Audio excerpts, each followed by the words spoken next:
waxaa magaalada Buuhoodle lagu qabtay munaasabad ay ka qalin jabinayeen arday ka baxday maxadka Buuhoodle Health Science College. Munaasabadan ayaa waxaa ka soo qayb galay qaar ka mid ah wasiirada dowlad goboleedka, cuqaal, waxgarad iyo qaybaha kala duwan ee bulshada. waxaana ugu horeyn halkaasi ka hadlay maamulka maxadkaasi. Buuhoodle College of Health Science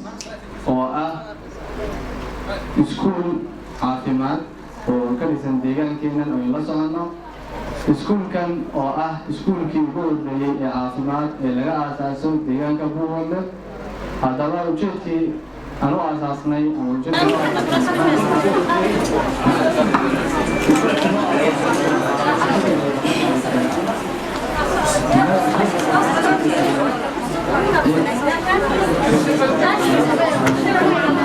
dhakhaatiirtii hore ee gacanta inagu haysay deegaanka. taa markaan aragnay waxaan ugu dhammaanay in dhalinyaro da'yar ah iskuulka hadafku u lahaa ee ugu horreeyay ee asaasiga ahaa uu ka soo gudbay. waxaan u soo gudubnay marxaladii labaad oo ahayd iskuulka inaan gaadhsiino heer dugsi sare ah ama dibloma oo ardaydii dufcaddii ugu horreysay ee dibloomka ah ee ka qalin jabiysa ee Buuhoodle ay maanta ina hor fadhido. ardaydan waan u rajayn doono laguna soo ballami doona inay noqdaan arday hogaamisa bahda caafimaadka ee deegaanka, hogaamisa ama waxtarta bulshadooda, wax u qabata baahi kasta oo caafimaad oo deegaanka u jirta.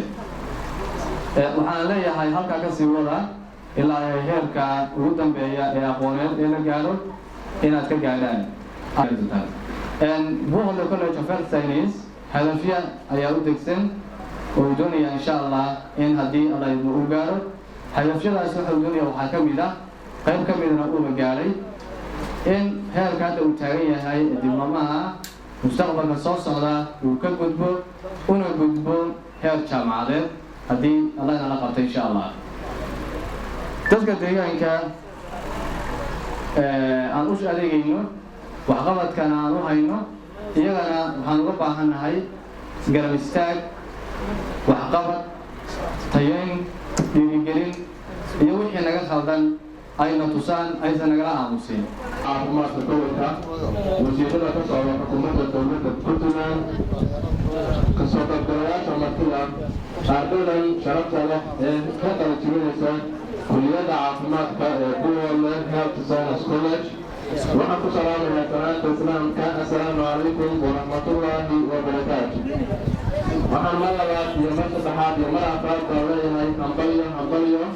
ardayda ka qalin jabinaysa kulliyadaha kala duwan ee kulliyadda caafimaadka Buuhoodle Health Science College. sidoo kale waxaan halkan u mahadcelinayaa waalidiinta ka soo qayb gashay xafladan, waalidiintaas oo ah waalidiintii garab taagnay isla markaana heerka soo gaarsiisay ardayda sharafta leh ee maanta ka qalin jabinaysa hadafkoodiina gaadhay kulliyadda caafimaadka Buuhoodle. waxaan leeyahay manama mahmaami doono heerka aad soo garab istaagteen waalidiinta, ardayda iyo macallimiintaba. waxaan sidoo kale halkan uga mahadcelinayaa bahda maamulka kulliyadda caafimaadka Buuhoodle College of Health Science oo runtii juhdi, waqti iyo garab istaag intaba ku bixiyey heerkii ardaydan soo gaari lahay halkan iyo si deegaanka iyo dalkuba ay u helaan ardayda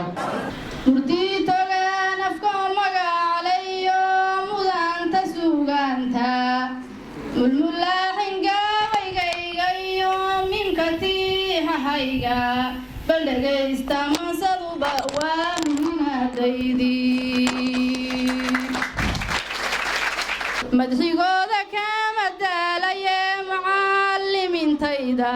kulligoodba waa mudan yihiin sharaaf iyo maamuus. waa salaamayaa guud ahaan ka soo qaybgalayaasha xafladan qiimaha badan aniga oo ugu horeysiinaya golaha wasiirada inagala jooga. ilaahay khayr ha siiyo hana barakeeyo. gudoomiyaha gobolka, maamulka ardayda jaamacadda bariga Afrika Axmed ibn Xambal agaasimaha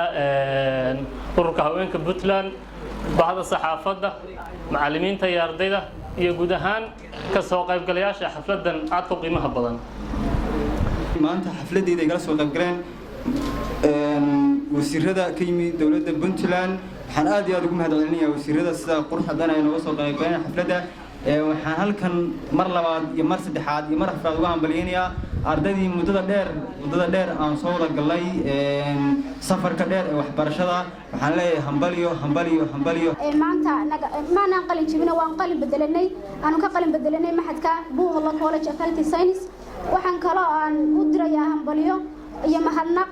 waalidkay hooyada Asad Cabdi Ismaaciil waxaan leeyahay hooyo haddaad maanta halka ay soo gaarsiin adigu ay soo garab taagnayn maanta ma gaadheen halka waxaan ku leeyahay hooyo aad iyo aad baad mahadsan tahay waxaan kala u dirayaa mahadnaq macallimiintayda aadka u qaaliga ee heerka aan maanta joogno soo gaarsiiyay macad gashay macadkii dhamaysatay hadda la igsanaysaa inay waxbarashadooda halkaa ka sii wadaano ilaa degree master iyo PhD ay halkaas hayaankaa ku sii jiraan runtii waa arrin aad loogu farxo waxaa inoo farxad aniga iyo golaha wasiirada inaan kasoo qayb galno xafladan quruxda badan oo sida wanaagsan loo soo abaabulay waxayna xasuusinaysaa waagaan iskuulada dhamaynay si waalidkan u faraxsanaa ayagoo aan nala joogin oo Soomaaliya joogaan dibadda wax ku baranay waxa waaye gabdhahan ardaydan waxay fursad u heleen in waalidkooda hor jooga inay qalin jabiyaan haddaad tihiin ardayda halkan maxay tahay maanta ka baxaysa ee caafimaad ka soo qalin jabisay marka ugu horeysa wixii aad barateen aad muddada soo baranayseen muddo dheer baad waqti dheerna waad ku soo lumiseen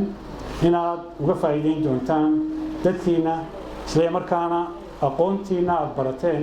gobolka Cayn Buuhoodle kaliya maaha Buuhoodle iyo deegaamada iyo degmooyinka hoos yimaadaba aad looga baahan yahay isla markaana maadaama wax barateen inaad aan qaltaagin meel ka baxsan gobolka Cayn inaad u shaqo tagtaan maxay tahay meelo kale qolada caafimaadka mar labaad waxaan idin markaan soo noqdaan idin hambalyeynaya hawshiina aad maanta tihiin xafladana idinka iskale waa idinku hambalyeynayna laakiin waxaad ogaataan laftiinu caafimaadka magaaladan iyo gobolada degmooyinka aynu leenahay iyo tuulooyinka aynu leenahay waa in caafimaadkiinu wax ka bedela Ibrahim Abdiqaadir Jabaan Sam News TV Buuhoodle